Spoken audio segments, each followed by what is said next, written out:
To use a Magic Mouse with a Mac and you're ridiculously frustrated by how slow the tracking speed is on default, even if you raise it up in the settings, well, I have a fix where you don't need an app. All you need to use is the terminal. And I want to note, I did not create this. I found this by Googling, and Paul Miners, I'll link the website below. Thank you, Paul Miners. You're a lifesaver. So let's get right into it. All you have to do is get into your utilities folder. Just go into your applications, scroll to the bottom, and you'll see your utilities folder. Open that, and you'll see your terminal. Now all you do, double click terminal and open the terminal app. Now it comes down to typing in some words basically, and this will all be down below. First thing you want to do is check how fast your speed is right now. This is what you type into terminal. Default space read space -G space com.apple.mouse.scaling. Then you hit return. This will tell you how fast your mouse speed is right now. As you can see, I've used this method. My mouse speed is 10.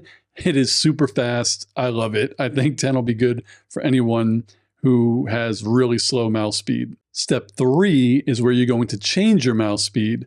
So here you're going to type in a similar code, default space right space -G space com.apple.mouse.scaling space. And here it says your mouse speed. That's just where you put the number of the speed that you want. I put 10. After the word scaling, space, I put 10.0, hit return again. Once you hit return, step 4 is just simply restart your Mac.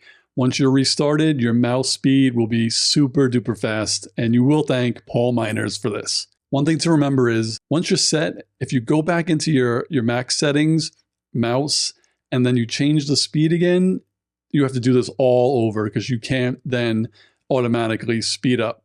You'll just have to do step 1 through 4 again, and you'll be back.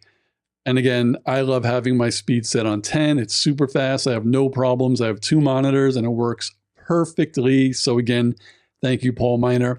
I will have all of these terminal codes below. I'll link Paul's website so you can get to his instructions below. And I'll see you on the next video. Peace, guys.